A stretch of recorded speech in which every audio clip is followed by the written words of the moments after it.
Good evening, viewers. Today we are going to discuss fractures and its general principles. Myself, Ansari Tehzeeb Afroz, MS in General Surgery, and currently working as Assistant Professor in the Department of Jarahat at Muhammadiyah Tibia College.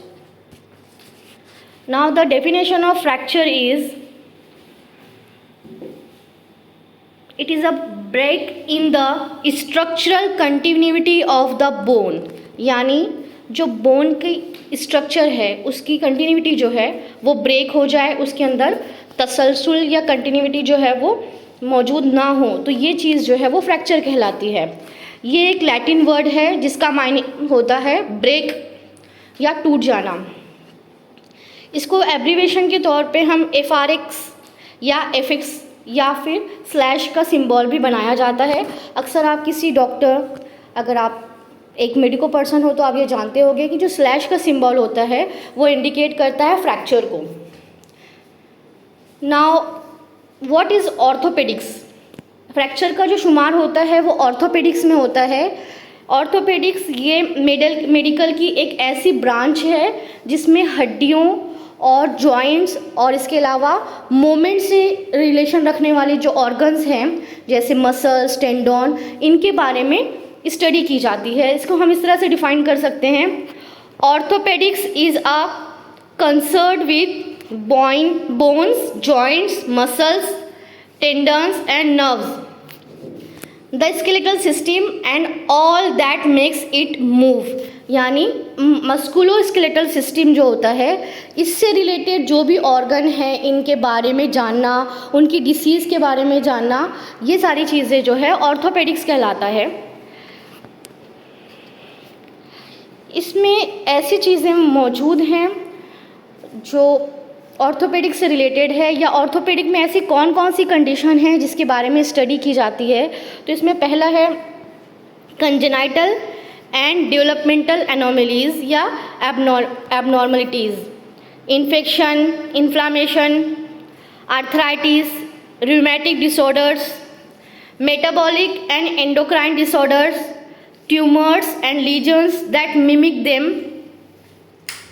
इसी तरह से neurological disorders and muscle weakness और injury या mechanical डीअरेंजमेंट, इन सारी चीज़ों का शुमार जो है इसी ऑर्थोपेडिक में होगा, या हम इसके अंदर उसको डील करेंगे और स्टडी करेंगे। अब हम देखते हैं इस फ्रैक्चर में बहुत सारी टर्म आने वाली है जिससे हमें अवेयर होना ज़रूरी है। इसमें फर्स्ट है dislocation. What is dislocation? It is derived from the Latin word dislocare. इसका मतलब होता है डिस यानी अपार्ट एंड लोकेरे यानी टू प्लेस। किसी हड्डी का या किसी बोन का अपनी नॉर्मल जगह से हटकर किसी और जगह पर चले जाना या प्लेस हो जाना। Dislocation means that the joint surfaces are completely displaced and are no longer in contact।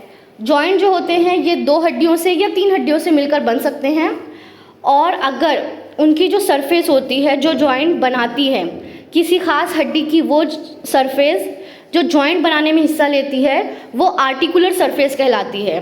तो आर्टिकुलर सरफेस या जॉइंट सरफेस जो है फ्रैक्चर के नतीजे में या किसी बीमारी के नतीजे में जिसकी वजह से वो नॉर्मल पोजीशन से हट जाए तो ये डिसलोकेशन कहलाता है।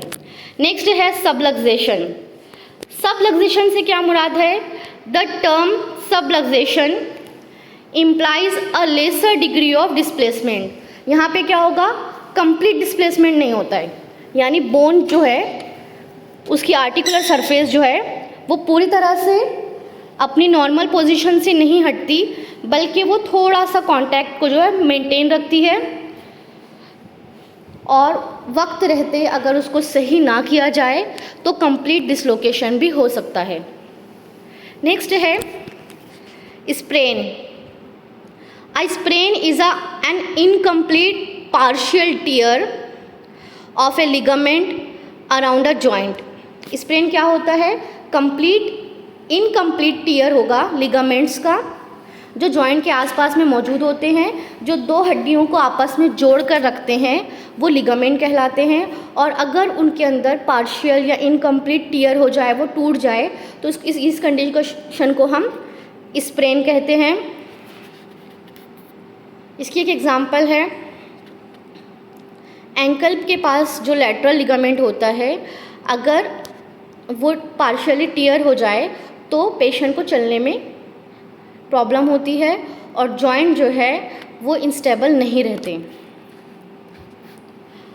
अब देखते हैं हम मोड ऑफ फ्रैक्चर, ऐसे कौन से मोड्स हैं जिसकी वजह से कसर होता है। और हाँ, एक और बात आपको बतानी थी कि फ्रैक्चर को यूनानी में कसर कहा जाता है।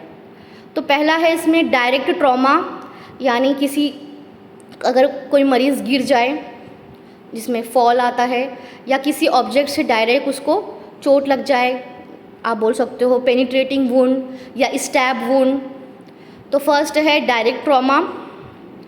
ब्लो, यानी किसी ने पंच मार दिया फाइट के दौरान।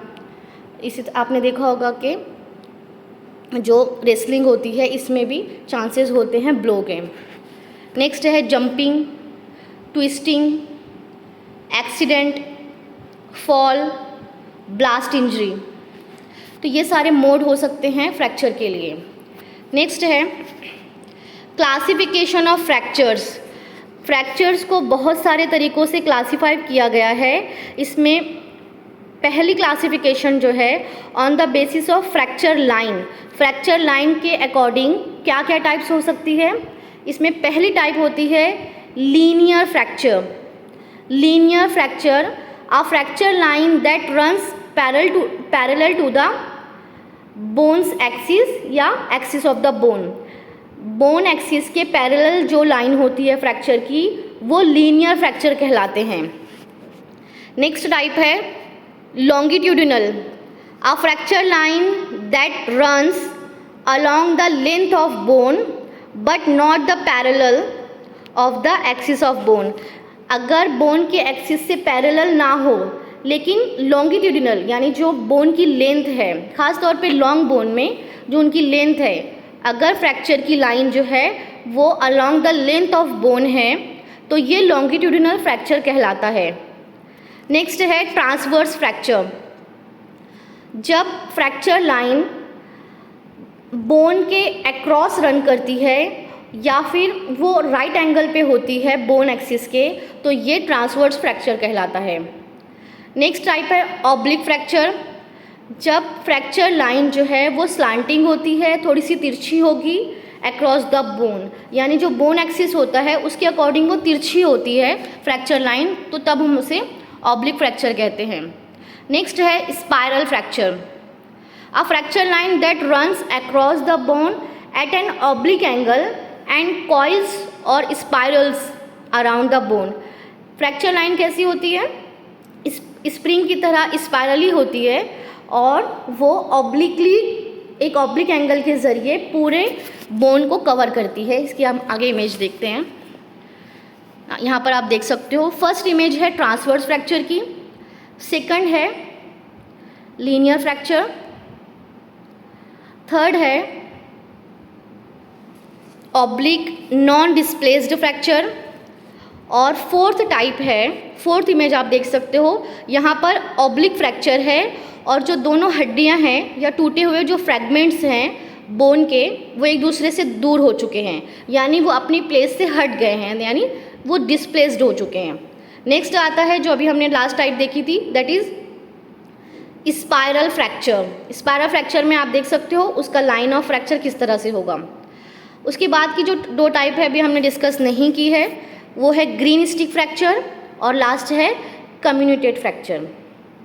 आप यहाँ पे देख सकते हो ये बड़ी वाली जो इमेज यहाँ पर दिख रही है, सबसे लास्ट इमेज, इसमें बताया गया है जब शेयरिंग फोर्स होती है और शेयरिंग फोर्स की वजह से जब टॉर्जन होता है उस नतीजे में स्पाइरल फ्रैक्चर होता है। और आप देख सकते हो दो फ्रैगमेंट्स किस तरह दिखाई देते हैं in case of spiral fracture. Next, classification of fracture according to open and closed wound. अगर कभी फ्रैक्चर होता है और उस फ्रैक्चर ऑफ बोन के साथ, यानी हड्डी के टूटने के साथ साथ अगर उसके ऊपर की ओवरलाइंग जो टिश्यूज़ हैं और स्किन है अगर वो भी ब्रेक हो जाए या उसमें भी ज़ख्म हो जाए तो ये कहलाता है सिंपल अगर वो ब्रेक हो जाए तो ये ओपन फ्रैक्चर कहलाता है। तो a break in a bone along with break in overlying skin is called as open fracture, while only the break in bone, अगर सिर्फ और सिर्फ हड्डी टूटेगी तो उसमें हम सिंपल फ्रैक्चर कहते हैं। यहाँ पे कोई ओपन या पेनिट्रेटिंग वुंड नहीं बनता है। फर्स्ट इमेज आप देख सकते हो, ये है सिंपल और क्लोज्ड फ्रैक्चर। सेकंड इमेज है ओपन फ्रैक्चर की, और ओपन फ्रैक्चर आप एक लाइव पेशेंट देख सकते हो, पेशेंट का फोटो किस तरह से उसकी फीमर जो है वो टूटकर बाहर निकल गई है। नेक्स्ट है थर्ड क्लासिफिकेशन है according to the number of pieces. First है बोन ब्रेक्स अप इनटू 2, तो ये सिंपल कहलाता है सिंगल फ्रैक्चर। सिंगल फ्रैक्चर की पहली एग्जांपल क्या है कि हड्डियां जो है वो 2 हिस्सों में टूट जाएं। एंगुलेटेड सिंगल फ्रैक्चर, इसमें क्या होगा, जो 2 फ्रैगमेंट्स या 2 एंड्स होंगे बोन के वो एक दूसरे के साथ एक एंगल पे यानी वो डिस्प्लेस्ड हो जाएंगे अपनी नॉर्मल पोजीशन से। नेक्स्ट है डिस्ट्रैक्टेड सिंगल फ्रैक्चर, दोनों एंड जो हड्डी के दोनों एंड हैं वो एक दूसरे से बहुत दूर होंगे, ये कहलाता है डिस्ट्रैक्टेड या कसर मुनहरिफ भी इसे कहा जाता है। अब नेक्स्ट है सिंगल फ्रैक्चर विथ शॉर्टनिंग, इसमें क्या होगा, बोथ फ्रैक्चर्ड एंड जो होते हैं वो एक दूसरे के ऊपर ओवरलैप करते हैं जिससे पेशेंट का जो लिम्ब है, अफेक्टेड लिम्ब होता है, उसकी लेंथ जो है वो कम हो जाती है क्योंकि हड्डियां टूटकर एक दूसरे के ऊपर ओवरलैप हो जाती है जिससे अफेक्टेड हाथ है या पैर है तो नॉर्मल लिम्ब की बनस्बत उसकी जो लंबाई है वो कम हो जाती है। नेक्स्ट आता है single spiral fracture, both fractured ends on their axis as a spiring, spring की तरह वो एक दूसरे के ऊपर मौजूद होते हैं। अभी हमने इमेज देखा था। सिंगल डिस्प्लेस्ड फ्रैक्चर, इसमेर क्या होता है, both ends of the fragmented bone, टूटी हुई हड्डी के जो दोनों किनारे होते हैं वो एक दूसरे से बहुत ज़्यादा दूरी पर मौजूद होते हैं। नेक्स्ट है सिंगल हेयर लाइन फ्रैक्चर, इसमें क्या होता है, दोनों हड्डियां अपनी जगह पर मौजूद होती हैं और एक बहुत ही बारीक सा फ्रैक्चर हो जाता है या बोल सकते हो टूटा हुआ जो हिस्सा होता है, अगर हम उसको एक्सरे में देखते हैं तो वो बस एक लाइन की तरह दिखाई देता है और हड्डियां जो है वो अपने नॉर्मल अलाइनमेंट पर मौजूद होती हैं। नेक्स्ट है ग्रीन स्टिक फ्रैक्चर, ये फ्रैक्चर ज़्यादातर बच्चों में पाया जाता है जिसमें हड्डियां जो है वो अंडर डेवलपमेंट होती हैं। तो जब ये टूटती हैं तो इनके कुछ हिस्सा जो है वो एक दूसरे से जुड़ा रहता है, जैसे हम गीली टहनी को तोड़ते हैं तो उसके कुछ हिस्से जो हैं जुड़े रहते हैं और थोड़ा सा हिस्सा जो है वो टूट जाता है, यानी पूरा सर्कमफेरेंस जो है बोन का वो एक दूसरे से अलग नहीं होता, कंप्लीटली 2 पार्ट में वो डिवाइड नहीं होती।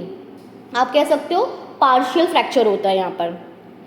अब नेक्स्ट टाइप आती है multiple fractures, bone breaks up in multiple fragments either in the same bone और in different bones. Multiple fracture की डेफिनेशन इस तरह से है कि एक ही हड्डी में मल्टीपल फ्रैक्चर हो जाए यानी कि मोर देन 2 फ्रैक्चर हो जाए, या जिस्म की अलग अलग हड्डियों में मोर देन 2 फ्रैक्चर हो जाए, तो इसे हम मल्टीपल फ्रैक्चर कहते हैं।